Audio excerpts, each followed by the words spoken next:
All right, so here we are. You can see behind us that we are actually not at Grundy Lake Provincial Park. We are currently sitting in Osler Lake Provincial Park. It is about 2 weeks since we were in Grundy, but my voice is mostly back.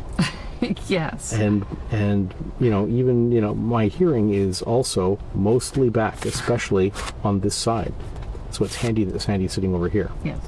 And I have my glasses on because I have my notebook here. These are my notes. I took some notes at the end of the Grundy trip because... Now we have to remember a whole 2 weeks ago. Which... Give up.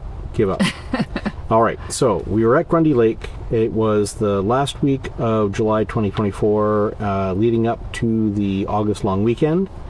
We were in Jack Pine Campground on site 745, and I would say, as a rule, Jack Pine, not my favorite campground at Grundy. Mm-hmm. It's very crowded. The sites are mostly kind of wide and all along the road. They don't have driveways per se.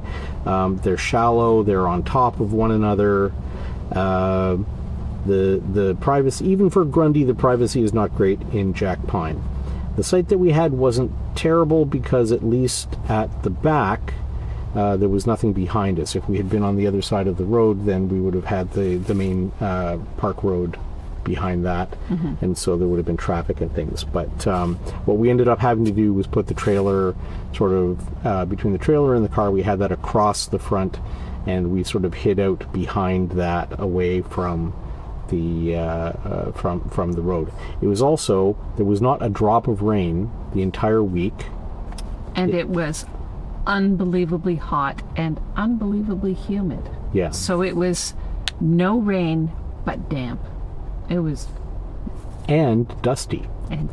So somehow it was damp, hot, and dusty all at the same time, which was fun.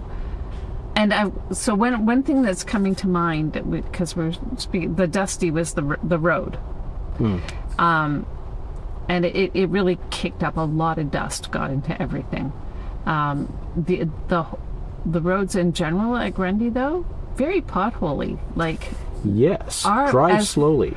We drove in, and our trailer rocked so much driving on that road that the insides were tossed about, cupboards were open. It was something. It was very exciting. So if you had, a lot of liquids that need to be mixed together, yeah. Put them in a pail and drive on any road in Grundy. I mean, Grundy is we love Grundy. It's, I think, the park we have been to the second most after Killbear. So there's great stuff to do. Probably wouldn't have been the case if we could get into Killbear, though. It's kind of the Killbear consolation prize. Sure. It's a little further than Killbear, but I mean, it's halfway to Sudbury, so if we had a rainy day, we could have gone to Sudbury and had some fun in Sudbury. We've done that a few times, and it's been good. We did get out, there's lots of nice hiking to do, so we hiked on the Gut Lake Trail, and we found the really cool moss that Nicole Valaket taught us about the last time we were here, which I think was 2018. And so you can spray some water on it, and it all kind of curls up to catch the water. So that was neat. And we taught that to a nice couple of other two kids. Anyway, somebody was walking their kids through the forest, and we taught them the cool thirsty moss trick. So that was fun. But as the last time we were here, which was also really super hot in 2018, do all the strenuous stuff at the beginning of the day. Well, there's the train, by the way. So we mentioned the train in our comments on Osler Lake. So I mean, you also hear trains at Grundy, but Osler Lake is next level. Yes. At Grundy, the train is in the distance. And at Osler Lake, the distance is very close. We took a guided hike of Swan Lake which was cool. We had Sean and Harrison, and we could clearly see that the water levels were way up since 2018. So 2018 was very droughty. This has not been a droughty summer by any means, and despite the fact that there was not a drop of rain in the week that we were here, it has rained and rained and rained. And 2018 was droughty. It was the forest fire summer. Right. So, yeah, and regarding the guided hikes, super recommended at Grundy. Like we've been on great guided hikes there. Their park naturalists put in a huge effort at Grundy and do an excellent job. That's our experience. And which is an excellent point, and which brings me to the Thursday that we were in Grundy. We saw on their activity board that you could go down to Sturgeon Bay Provincial Park, which is just down the road a little ways, which is another tiny little park, and we did walk around there, and we found a few sites that might be nice sort of overnight on your way someplace spot to stop. One of the things about Sturgeon Bay is that it is right on Georgian Bay. It's a bay off of the bay. Bay off of the bay, and it's beautiful. So lovely beach, very scenic, nice little breeze coming in off of Georgian Bay. So even though it was stinking hot, if you weren't out right in the blazing direct sunlight, it was actually very pleasant. Yeah, it was, and for this is turning into a Sturgeon Bay thing, but anyway, you might have to put that in the title. Right. Subtitle Sturgeon Bay. Right. Yeah. So, but for a tiny park, and honestly, I think it makes Oyster Lake look like a fairly large park by comparison. It's very small. It does have a really nice beach. So. And the reason that we went there was that on Thursdays, they send the naturist from Grundy down to Sturgeon Bay, and they did this program there, and it was really cool, actually. And we can't remember, there were two naturalists down there. I can't remember one of their names. Naturalists. They weren't naturists. Not well. I think they don't call them naturalists. I think they call them, there is something. Naturist is like a nudist. We don't know what they do on their day off. So Neve, who happened to be, in uniform when we met her, put together this super well done clue type of game. And it was on the theme of an unsolved cold case murder of a dirty SOB who was in charge of the fishery in the early 1800s, and nobody liked him. And in the Sturgeon Bay area. In Sturgeon Bay. Yeah. And so, so there was all kinds of history of the area and some murder mystery and fun with a couple of the park staff. And apparently on Thursdays, their habit is to send them down from Grundy to do something at Sturgeon Bay. So that was kind of cool. Really, really well done. Like very well. It was like well conceived and well prepared and presented, and And she had a couple of other activities too. They're doing stuff in a park that's tiny and doesn't have a lot going on. So I thought her ideas were brilliant. Yeah, really well done. We paddled around Grundy Lake and Gut Lake. We didn't want to do a lot of portaging because we went to the Grundy Lake outfitters there outside of the park, and they saddled us with a god-awful 17 and a half, maybe 18-foot Grumman aluminum canoe. Yeah, it weighed a ton. Weighed a ton. Grumman should stick to making aircraft. Don't make canoes. So what we discovered was, because there's that whole thing about paddling under the bridge in Grundy to get to the next lake, and they say, oh yeah, you can make it. Well, you can make it if you're a small person in a kayak, but two people in a heavy canoe cannot make it. There's a big rock under the bridge, and the water gets super shallow. And the aluminum canoes have like a really, really pronounced keel on them.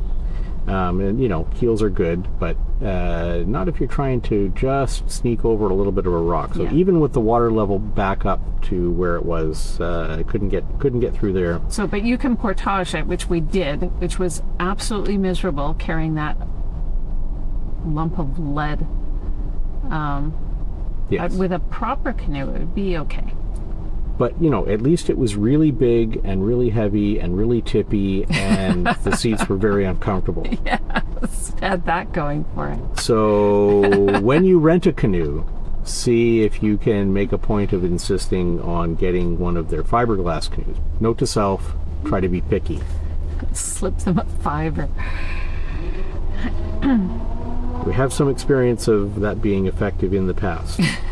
In terms of places that we would want to camp, very extensive list. We walked through every part of the park over several days and took lots of notes. There's way too many to just talk about in the video, so we'll put them in the comments. So there are good sites, there are great sites. There's also a lot of crappy sites. There's a lot of crappy sites. We didn't mark those. Process of elimination. But just, There are some that are either, that are maybe good or okay to boondock at. If we were ever boondocking at Grundy, I'm not sure why we would do that, but maybe we have occasion to. So, those will be in the notes. And there was even one or two, Sandy, that you said you would set up a notification to let me know when this site is available, because we would come just for this particular site.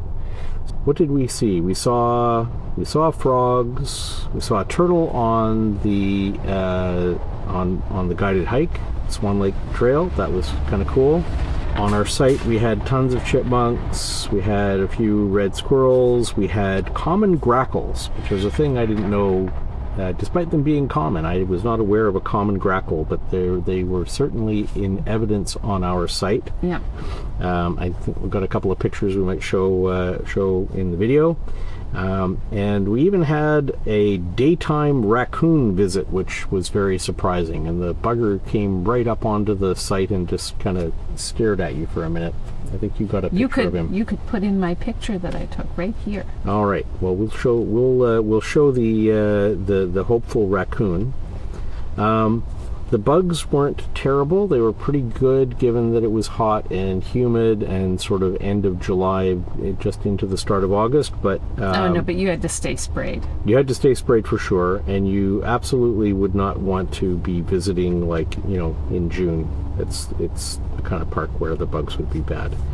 We had a little bit of a fire to cook on one night, and it was not the sort of week where we felt like, hey, let's have a campfire. We couldn't bear the thought of having a campfire. No more heat, because it didn't even cool down much at night.